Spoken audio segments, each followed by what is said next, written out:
شام کے حاکم نے مولا علی کو خط لکھا کہ میں بھی بڑے خاندان کا ہوں، آپ بھی بڑے خاندان کے ہیں، آپ میں اور مجھ میں جھگڑا، لڑائی، جنگ نہیں ہونی چاہیے۔ تو انہوں نے تو نثر میں خط لکھا تھا، مولا علی نے نظم میں جواب دیا۔ کمال علم علی، جو مولا علی نے نظم میں جواب دیا نا، اس کے شاید کوئی 20 شعر ہیں مولانا، آپ جانتے ہیں۔ آیت اللہ فضل کمپانی نے اسے علی مظہر کبریا نامی کتاب میں آخر میں ان پورے کلام کو، مولا کے منظوم کلام کو لکھا ہے۔ میرے بچے بس اب کافی ہے، ایک منظوم کلام لکھا ہے، اور اس میں سے جو میرے مطلب کے، اس وقت میرے مطلب کے اشعار ہیں، جو میرے مطلب میں ہیں، جو میرے بیان میں ہیں، وہ 2-3 شعر سن لیجئے مولا علی کے۔ مولا علی فرماتے ہیں: سبقتکم الی الاسلام ترا، تم میں سے کسی کا پتہ نہیں تھا اور میں اسلام کا محافظ تھا۔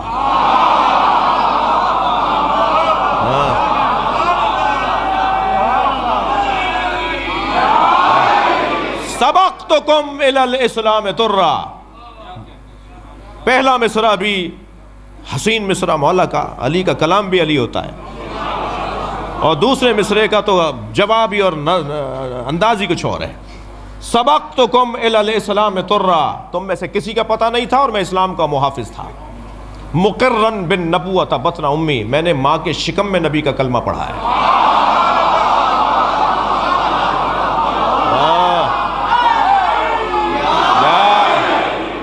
مقرن بالنبوۃ بطن امی، بطن میں میں نے نبی کا کلمہ پڑھا ہے جی۔ وجعفر الذی یضحی ویمسی، وہ جعفر طیار جو صبح شام یطیر مع الملائکۃ ابن امی، وہ جعفر طیار جو صبح شام فرشتوں کے ساتھ جنت میں پرواز کرتا ہے، وہ میرا ماجایا ہے، وہ میرا بھائی ہے جی۔ اللہ اکبر۔ تیسرا شعر سنیں، فرماتے ہیں: وَسِبْطَ أَحْمَدٍ وَلَدَايَ مِنْهَا، میں کہتا ہوں لاکھوں کلام، لاکھوں قصیدے قربان مولا کے ایک مصرے پر۔ وزن جو مولا کے ایک مصرے کلام کا وزن نہیں ہے، کیا ہے؟ وَسِبْطَ أَحْمَدٍ وَلَدَايَ مِنْهَا، نبی کے 2 بیٹوں کا باپ ہوں۔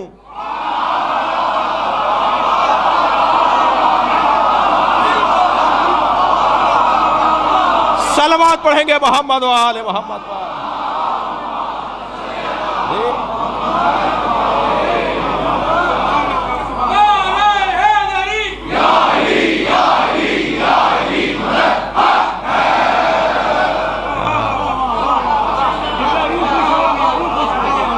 وَسِبْطَ أَحْمَدٍ وَلَدَايَ مِنْهَا، میں نبی کے 2 بیٹوں کا باپ ہوں۔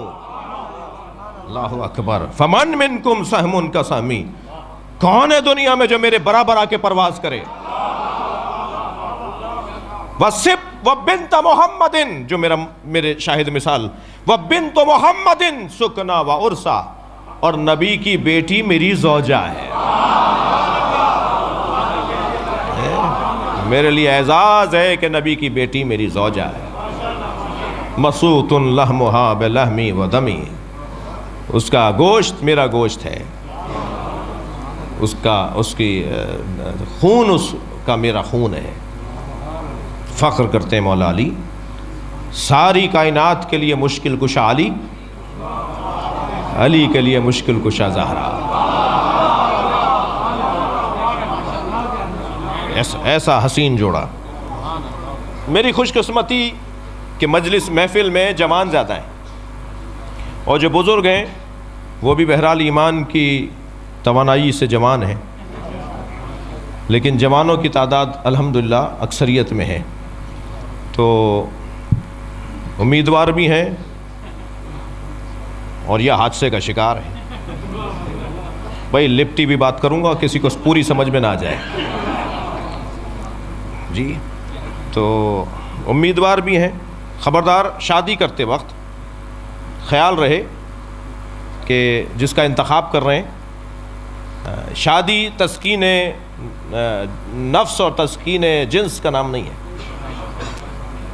شادی تعمیر سماج ہے جی۔ اور اچھی طرح سوچ سمجھ کے، گوری چمڑی کے اوپر نہ جائیے گا، چال ڈھال پہ نہ جائیے گا جی، کردار دیکھیے گا، اور سب سے بڑا کردار حب زہرا ہے،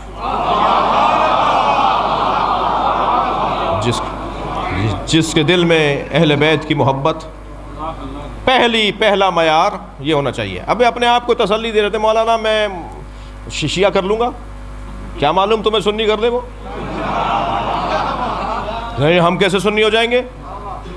اچھا نہیں ہو گئے جی، کہ مولانا شیعہ سنی تو شیعہ ہوتے ہیں، شیعہ سنی نہیں ہوتے۔ میں نے تو بہت شیعہ دیکھے ہیں جو سنی ہوتے ہیں۔ وہ کہنے لگے جی کہاں دیکھ لیا آپ نے؟ میں نے کہا ہمارے 21ویں گریڈ کے افسران، یہ 19ویں گریڈ کے افسران، یہ ہمارے وزراء، یہ ہمارے پولیٹیشنز جب چاہتے ہیں ہاتھ باندھ لیتے ہیں۔ یہ شیعہ سنی نہیں ہوتا، پیسے کی خاطر، دنیا کی خاطر، کرسی کی خاطر۔ دو لوگوں کو تو مولا علی کا نام ہی نہیں لینا چاہیے، ایک بزدل کو، ایک کنجوس کو۔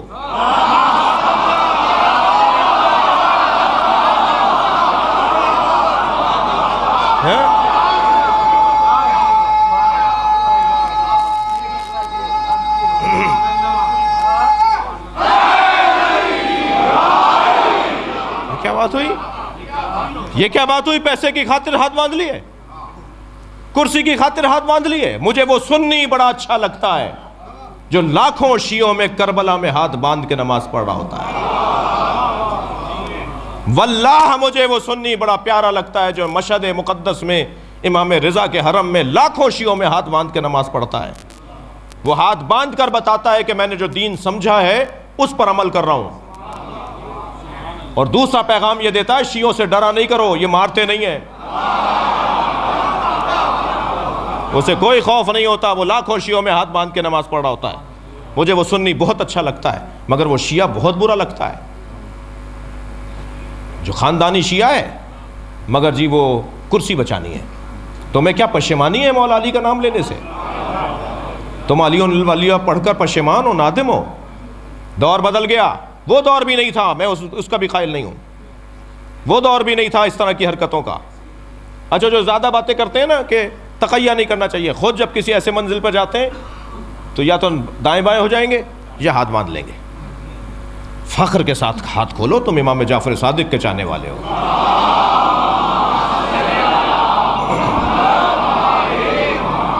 جی اگر ابھی تک بات سمجھ میں نہیں آئی ہے تو وہ علیحدہ بات ہے، سمجھ لینا چاہیے کسی کے پاس جا کر کہ بھئی ہاتھ کھولتے کیوں ہیں ہم۔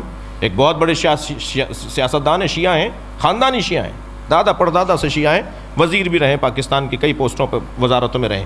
پچھلے دنوں انہوں نے مجھ سے کہا کہ جی میں سجدہ نہیں رکھتا، کیونکہ نبی نے خاک پہ سجدہ، کربلا تو نبی کے بعد ہوئی ہے، تو نبی نے پھر خاک پہ سجدہ تو نہیں کیا ہوگا، وہ تو کربلا کے بعد خاک آئی ہے۔ میں نے کہا یہی آپ کی غلط فہمی ہے۔ اور اچھا اس ٹائپ کے جو لوگ ہیں نا، ان کے مزاج میں بولنا ہے، سننا نہیں ہے۔ اپنے آفسوں میں بیٹھے ہوتے ہیں، اپنے ماتحتوں کے ساتھ زیادہ رہتے ہیں، تو بول بول کر ان کو اتنی عادت ہو گئی ہے کہ دوسرے بھی چپ رہتے ہیں کہ بھئی انہیں کو بولنے دو، تو وہ سننے کے تو عادی نہیں ہے۔ تو خدا کے لیے اچھا الحمدللہ اس وقت ہماری یہ پوزیشن بھی ہے کہ پاکستان کے جنرل، پاکستان کے وزراء، پاکستان کی شخصیات، تھوڑا سا دل ان کا ہمارے اوپر آیا ہوا ہے، تو ہم بھی اپنا کام پورا کر رہے ہیں۔ تو وہ کہنے لگے جی میں سجدہ نہیں رکھتا۔ تو میں نے کہا آپ شیعہ نہیں ہیں؟ کہنے لگے شیعہ ہوں، کھلا شیعہ ہوں، عزادار ہوں، ماتمی ہوں، گھر کی عزاداری ہے، خاندانی عزادار ہوں، خاندانی شیعہ ہوں، سجدہ نہیں رکھتا۔ میں نے کہا کیوں نہیں رکھتے؟ کہنے لگے نبی نے کس پر کیا ہوگا سجدہ؟ میں نے کہا خاک پر۔ کہنے لگے کربلا تو نہیں تھی؟ میں نے کہا کربلا تھی، کربلا تو حضرت آدم کے زمانے سے ہے، کربلا کی زمین پر تو حضرت آدم کو اللہ نے بھیجا، حضرت نوح کو بھیجا، حضرت ابراہیم کو بھیجا، ہر نبی کو کربلا بھیجا، اور ہر نبی کا ایک قطرہ صحیح کربلا میں گرایا، ٹھوکر لگی، سر پھٹا، گھٹنا چھلا، پیر کے انگوٹھا چھلا، خون کا ایک قطرہ ضرور نکلا ہے ہر نبی کا۔ اور جب وہ پوچھتے تھے یا اللہ ہم سے کوئی خطا ہوئی ہے؟ کہ نہیں خطا نہیں ہوئی، حسین کا خون یہاں گرے گا، تمہارا ملا رہا ہوں۔ ہاں تو پہلی بات تو یہ کلیئر رہے کہ کربلا امام حسین نے ڈھونڈی ہے، کربلا نے حسین کو نہیں ڈھونڈا ہے، کربلا پہلے سے تھی۔ رہ گئی بات خاک پر سر رکھنے کی، تو نبی نے خاک پہ سر رکھا. صحیح بخاری کی روایت، صحیح مسلم کی روایت، وَجُعِلَتْ لِيَ الْأَرْضُ سُجَّدًا، اللہ نے میرے لیے خاک کو سجدگاہ بنایا ہے. یہ صحیح بخاری کی روایت، صحیح مسلم کی روایت. محدث دہلوی تو شرح صحیح بخاری کے اندر حاشیے میں لکھتے ہیں کہ جو شیعہ حضرات ٹکیا بنا کر اس پہ سر رکھتے ہیں نماز میں، سجدے میں، شیعہ حضرات جو مٹی کا ڈھیلا رکھتے ہیں، یہ نبی کی سنت پہ عمل کرتے ہیں. جی ہاں، صحیح بخاری کی شرح میں لکھا ہوا ہے کہ شیعہ نبی کی سنت پہ عمل کرتے ہیں. تو خاک پر سجدہ تو سرکار بھی کرتے تھے. پھر میں نے ان کو ایک مولا علی کا فرمان سنا دیا، جس کے بعد ان کا پیغام آیا کہ جی اب کلیئر ہو گیا اور اب میں سجدگاہ رکھا کروں گا. وہ یہ کہ مولا علی سے پوچھا گیا، یا علی، ہر رکعت میں قیام ایک ہے، رکوع ایک ہے، سجدے دو کیوں ہیں؟ فلسفہ احکام، مولا سجدے دو کیوں ہیں؟ تو مولا نے قرآن کی آیت پڑھی کہ سجدے دو اس لیے ہیں کہ جب تم پہلا سر سجدے میں رکھتے ہو، پہلے سجدے کے لیے سر رکھتے ہو خاک پر، تو قرآن پکار کر کہتا ہے منہا خلقناکم، تم اسی مٹی سے بنے ہو. اور جب دوبارہ سر رکھتے ہو تو آیت آگے بڑھتی ہے وَفِيهَا نُعِيدُكُمْ، اسی مٹی میں واپس جاؤ گے. تو پہلا سجدہ تمہاری ولادت کی یاد دلاتا ہے، دوسرا سجدہ تمہاری موت کی یاد دلاتا ہے، اور دونوں سجدوں کے درمیان مختصر سا قیام ہے جسے زندگی کہا جاتا ہے.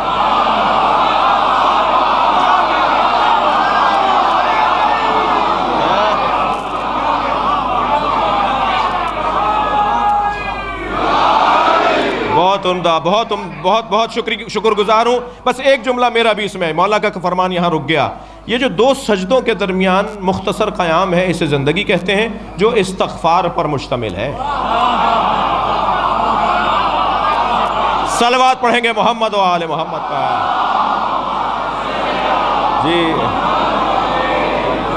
جی مولانا، پہلا سجدہ ولادت کی یاد، دوسرا سجدہ موت کی یاد. خاک پر سر رکھو گے تو یاد آئے گا مٹی سے بنے ہو. مولا علی نے فلسفہ بیان کیا، خاک پر سر رکھو گے تو یاد آئے گا مٹی میں واپس جانا ہے. دقت فرمائی آپ نے. تو بچوں سے کہہ رہا تھا کہ انتخاب کرتے وقت ذرا کہیں ایسا نہ ہو کہ برعکس ہو جائے، تم نے اپنے آپ کو دھوکہ دیا کہ میں تو شیعہ کروں. اچھا کوئی ہے اتنا ہنرمند تو حرام نہیں ہے. جی ایک سنی بچی نے ایک یونیورسٹی میں مجھ سے سوال کیا، یوم حسین کے لیے ہم گئے تھے، کہہ لیں جی آپ مولوی حضرات سنی شیعہ کی شادی کی اجازت کیوں نہیں دیتے؟ میں نے کہا تم نے یہ سوال کیوں نہیں کیا کہ پنجابی اور سندھی کی شادیاں کیوں نہیں ہوتی، پٹھانوں کی اور بلوچوں کی شادیاں کیوں نہیں ہوتی؟ اس لیے کہ ثقافتیں مختلف ہیں، رہن سہن مختلف ہے، انداز زندگی مختلف ہے. تو یہی جواب تمہارے لیے ہے. وہ ماتم کرتا ہے، یہ ماتم نہیں کرتی. وہ ہاتھ کھول کے نماز پڑھتی ہے، یہ ہاتھ باندھ کے پڑھتے ہیں. تو روزانہ کی الجھنیں تو حرام نہیں ہے، شادی ہو سکتی ہے. اگر اتنے کارنامہ، اتنی ہمت ہے کہ تم کچھ کر جاؤ تو کوئی مسئلہ نہیں ہے، لیکن جذبات کی بنیاد پر نہیں ہونا چاہیے. تو شادی کے لیے جو سب سے اہم بات ہے وہ کف کا ہونا ہے. مولانا کف کیا ہے؟ تو ایک کونے سے آواز آئی ایک مولانا کی کہ کف کا مطلب یہ ہے کہ وہ اگر ایم اے پاس ہے تو یہ بھی ایم اے ہونے چاہیے کم سے کم. لڑکی اگر مثال کے طور پر فرض کیجئے پی ایچ ڈی ڈاکٹر ہے تو لڑکے کو بھی کم سے کم اتنا تو ہونا چاہیے، تھوڑا زیادہ ہو تو بہتر ہے. جی وہ کروڑ پتی باپ کی بیٹی ہے تو یہ بھی بہرحال اسٹیٹس، پیسہ، دولت، مکان، گاڑی، بنگلہ ایک جیسا ہونا چاہیے. یہ کف ہے. دوسرے نے کہا نہیں یہ کف نہیں ہے، کف ہے ایمان. دونوں کا ایمان اچھا ہونا چاہیے. تو میں نے مولانا سے کہا مولانا میں آپ سے بہت زیادہ متفق نہیں ہوں. دنیا میں کوئی دو آدمی تو دکھائیے جن کا ایمان ایک جیسا ہو. برابر کے ہے ہی نہیں کوئی. جی پھر تو کسی نبی کا کف نہیں تھا. کسی میں دم ہے کہیں حضرت ختیجہ، حضرت ابو ذر اور حضرت سلمان کا ایمان ایک جیسا نہیں ہے. تو ایمان ایک جیسا کیسے ہوگا؟ تو یہ مجھے اپنے آپ کو سمجھانے کے لیے تو بہت اچھا ہے، قریب تر تو آ گیا ہوں، لیکن یہ آئیڈیل بات نہیں ہے، یہ مثالی بات نہیں ہے. دنیا میں کوئی جوڑا کف کی بنیاد پر نہیں بنا. بی بی ختیجہ پر میرے ماں باپ قربان، مگر کیا وہ نبی کے برابر تھی؟ کوئی جوڑا دنیا میں برابری کی بنیاد پر نہیں بنا. بہت دیر لگا دی ایک جملے کو کہنے میں. کوئی جوڑا برابری کی بنیاد پر نہیں بڑھا, ایک جوڑا برابری کی بنیاد.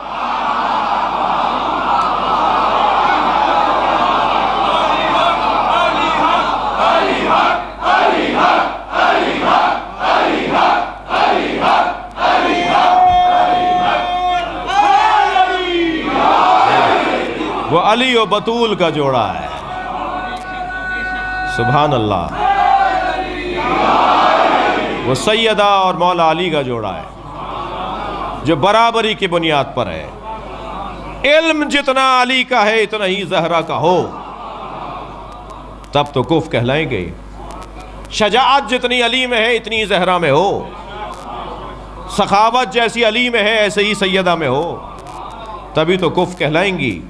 دقت چاہوں گا عزیزان گرامی, ہر باب میں سیدہ علی کے برابر. ایک رہ جاتا ہے طہارت کا مسئلہ. سیدہ طہارت میں بھی علی کے برابر ہے. سیدہ طہارت میں بھی علی کے برابر ہیں.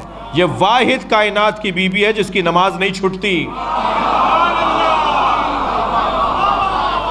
میڈیکل دنگ ہے, شریعت خاموش ہے, تجربات مبہوت ہیں, مشاہدات گونگے ہیں کہ کسی بیوی کے بچے کی آمد ہو اور وہ فوراً نماز پڑھے.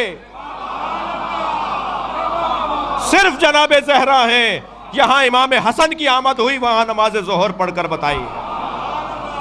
جس کے نجاست کا گزر نہ ہو اسے بطول کہا جاتا ہے. ہر اعتبار سے مولا علی کے برابر.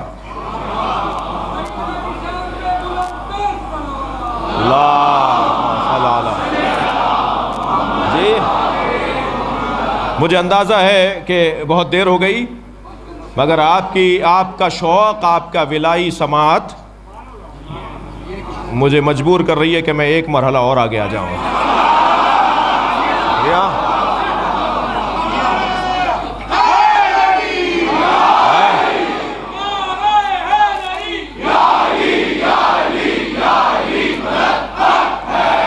یہ بہت سنا کہ رشتے آسمانوں پہ بنتے ہیں.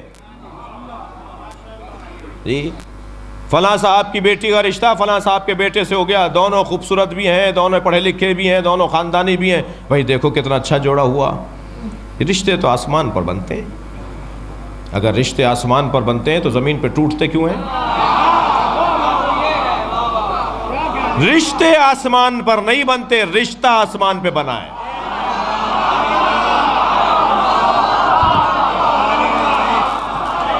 صرف ایک رشتہ ہے جو آسمان پہ بنا ہے, وہ مولا علی اور جناب زہرا کا رشتہ ہے. اللہ نے عرش پر نکاح پڑھایا. اندازہ ہو رہا ہے مجھے پہلو بدلنے کی جگہ نہیں ہے مگر آپ رشتہ صرف ایک آسمان پہ بنا ہے, وہ بی بی کا مولا علی سے. 70,000 فرشتوں کو اللہ نے گواہ بنایا. تھک کر نہیں سنے مجھے. خود نکاح اللہ نے پڑھایا. فاطمہ, اچھا میں جب روایت پڑھ رہا تھا تو ایک عجیب چیز کی طرف توجہ ہوئی, اور وہ یہ کہ اللہ نے نکاح پڑھانے کے بعد بتایا فاطمہ میں نے تمہارا نکاح علی کے ساتھ کر دیا. میں اپنے استاد کے پاس گیا, میں نے کہا استاد پہلے لڑکی سے پوچھا جاتا ہے, تو انہوں نے مسکرا کے کہا راضیہ کا مطلب سمجھ میں نہیں آتا.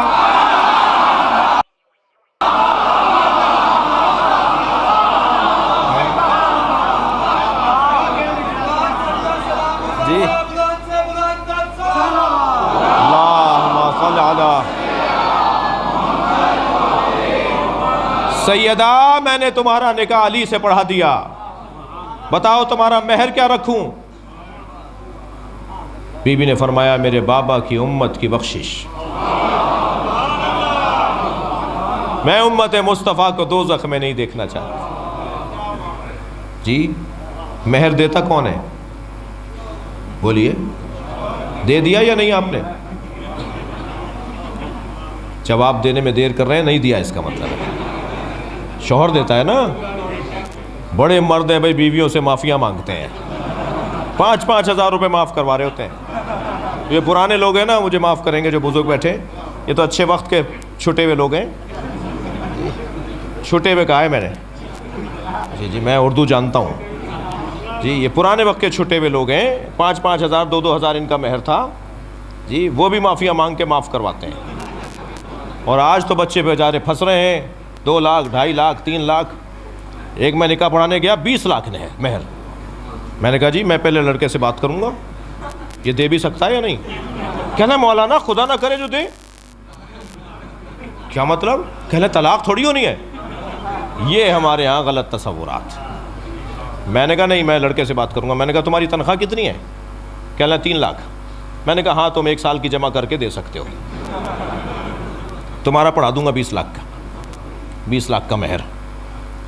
مگر آج والے تو ذرا پریشان ہیں، بڑے بڑے مہر رکھے جا رہے ہیں. مگر یہ مرد کیسا ہے جو بیویوں سے معافیاں مانگ، پیسے معاف کرواتا ہے. معاف کر دو. اچھا بیوی بھی اسی میں خوش ہے، لیتی نہیں ہے تاکہ ہاتھ اوپر رہے جی. لے گی بھی نہیں، معاف بھی نہیں کرے گی. دیکھیں گے بعد میں بات ہو جائے گی، جلدی کیا ہے. وہ بیگم صاحبہ نے اپنا ہاتھ اوپر رکھا ہوا ہے، اور شاید یہ 5,000 پہ جتنا روپ سے رہتی ہیں، لاکھوں 5,000 روپے لے لی ہوں گے اب تک، مگر وہ 5,000 رکا ہوا ہے ابھی تک. بھائی مہر کون دیتا ہے؟ محفل پڑھ رہا ہوں اس لیے آپ کو ہنسا بھی رہا ہوں جی. مجلس میں یہ نہیں کرتا. آپ کے چہروں پہ مسکراہٹ جی، توجہ ہے. تو مہر کون دیتا ہے؟ بول دیجئے، دے دیجئے گا. شوہر دیتا ہے نا. بخشوائے گا کون؟ بھائی مہر کون دیتا ہے؟ بی بی کا مہر ہے امت مصطفیٰ کی نجات. کون بخشوائے گا؟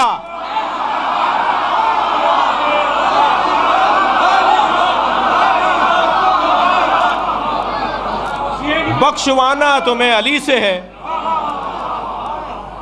جی. مشکل کشا تمہارا علی ہے. مانو گے 4تھے نمبر پر جی. عجیب داستان ہے.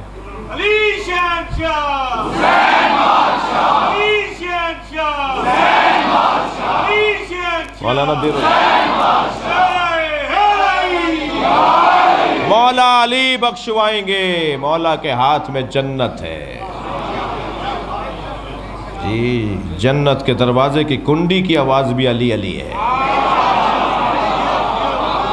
جنت میں جو ہوا چلتی ہے اس کی آواز سر نہیں ہے، علی علی ہے جی. جنت کے 8 دروازوں پر لا الہ الا اللہ محمد الرسول اللہ علی ولی اللہ لکھا ہوا ہے. میرے بچے کتاب کا نام نوٹ کریں، جا کر اپنے بھائیوں کو سنائیں، بتائیں.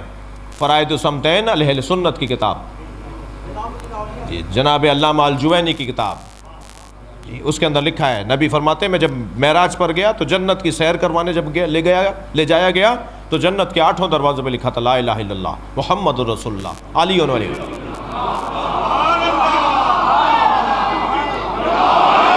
ایک سنی بھائی مجھ سے کہنے لگے آپ نے کلمہ بڑھا دیا.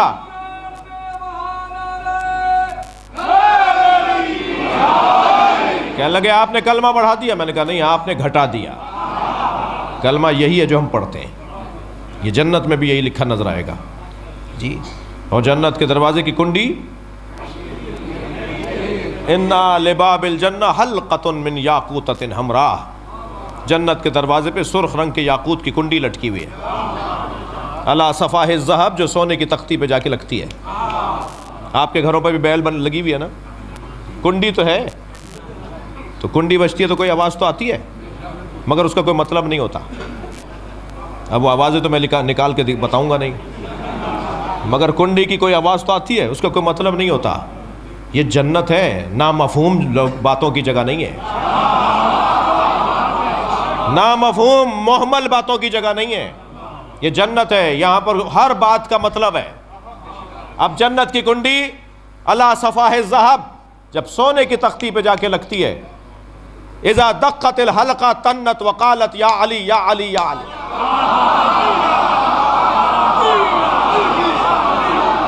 جب جنت کی کنڈی جا کے لگتی ہے تو آواز بنتی ہے یا علی یا علی.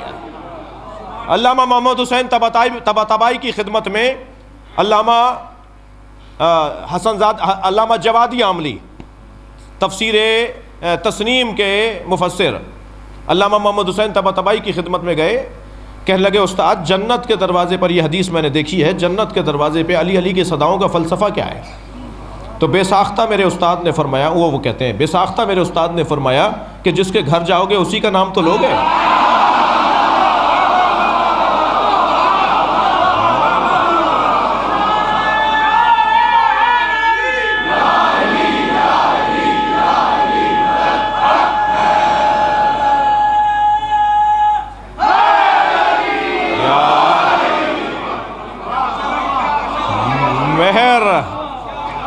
مہر زہرا مولا علی دیں گے۔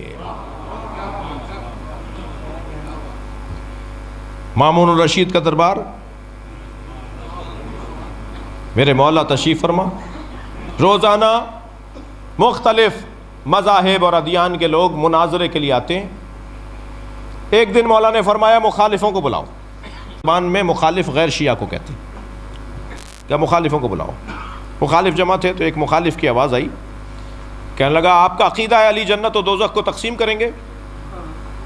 میرے مولا علی رضا نے فرمایا ہمارا عقیدہ ہی نہیں ہے، نبی کی حدیث ہے،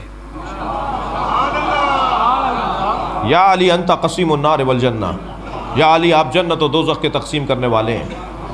تو برابر سے مامون الرشید کی آواز آئی، اے فرزند رسول مجھے یہ حدیث سمجھ میں نہیں آتی۔ تو مولا علی رضا نے فرمایا میں ایک اور حدیث تمہیں سناتا ہوں جو اس حدیث کو سمجھائے گی، جیسے قرآن کی آیت کو سمجھاتی ہے، ایسے حدیث کو حدیث سمجھاتی ہے۔ فرمایا ایک اور حدیث سنا دیتا ہوں جو اسے سمجھائے گی۔ تمہیں یہ تو سمجھ میں نہیں آتا کہ علی جنت و دوزخ کے تقسیم کرنے والے ہیں، یہ حدیث تو سمجھ میں آتی ہے نا، یا علی حبو کا ایمان و بغضو کا کفر، یا علی تم سے محبت کرنا ایمان ہے، تم سے نفرت کرنا کفر ہے۔ جو علی سے محبت کرے گا مومن ہے، جنت میں جائے گا، جو علی سے نفرت کرے گا کافر ہے، دوزخ میں جائے گا۔ تو علی کی وجہ سے ہی تو جنت و دوزخ میں جائیں گے۔ اللہ اکبر۔ میں بات اپنی مکمل کر رہا ہوں کہ ایک مرتبہ محفل برخاست ہوئی، ابا سلط ہروی نے مولا رضا کی جوتیاں سیدھی کی۔ جوتیاں سیدھی کرنے والوں کو یہ بڑا دیتے ہیں، عزیزو تم 21ویں گریڈ کے 23ویں گریڈ ہوتا ہے، 22ویں گریڈ کے افسر ہو جاؤ تب بھی مجلس نہ چھوڑنا، نماز جماعت نہ چھوڑنا، نماز جمعہ میں جانا بند نہیں کرنا، افسر ہو گئے ہو نہیں۔ جتنا اللہ سے قریب رہو گے، جتنا اہل بیت سے قرب بڑھے گا، اتنا دولت بڑھے گی، اتنی عزت بڑھے گی۔ پیسے کی خاطر مجلس اور مسجد نہ چھوڑنا۔ پہلے تو برابر آتے تھے، اب کیونکہ گریڈ بڑھ گیا تو اب مجلس میں نہیں آتے۔ اچھا مجلس میں آ بھی جاتے ہیں تو پہلے حلقے میں ماتم کرتے تھے، اب کونے میں کھڑے ہو کے ماتم کرتے ہیں۔ پہلے پورا جلوس کرتے تھے، اب آدھے میں سے واپس آ جاتے ہیں۔ پہلے کاندھا دیتے تھے تابوت کو، اب تابوت کو کاندھا نہیں دیتے۔ کیا تبدیل ہو گیا تمہارا؟ اہل بیت نے تمہاری مرادیں پوری کر دی تو تم دور ہو رہے ہو؟ نہیں عزیزان گرامی، ہمیں بہت ساری چیزوں میں رویوں کو بہتر اور مضبوط بنانے کی ضرورت ہے۔ جو اس دروازے پہ جھکا رہتا ہے، خبردار، یہ کیا بات ہے کہ نیاز نظر نوکر بنائیں گے، بوفا سسٹم ہوگا، خادم کام کریں گے، نوکر کام کریں گے، ویٹر بلائے جائیں گے؟ نہیں، خود فرش کو سیدھا کرو۔ اہل بیت کے نام پر پکنے والی نیاز میں خود ہاتھ ڈالو۔ حسین کے عزاداروں کی جوتیاں سیدھی کرو۔ خاکساری کے ساتھ تم گورنر بھی بن جاؤ تو دروازے پہ کھڑے ہو کے حسین کے عزاداروں کا استقبال کرو۔ یہ تو نوکر فائدے میں جا رہا ہے، آپ سے تنخواہ بھی لے رہا ہے اور حسین سے شفاعت اور پیار بھی لے رہا ہے۔ خود کام کرنے کی ضرورت ہے، جوتیاں سیدھی کرتے رہنے کی ضرورت ہے۔ ابا سلط نے جوتیاں سیدھی کی، کہ مولا یہی جواب تھا جو وہاں دیا آپ نے؟ فرمایا وہ ان کے لیے تھا، تمہارے لیے اور جواب ہے۔ کہ مولا کیا جواب ہے میرے لیے؟ فرمایا ابا سلط میرے جد علی محشر میں کھڑے ہوں گے اور جنت سے کہیں گے یہ میرا ہے، دوزخ سے کہیں گے یہ تیرا ہے۔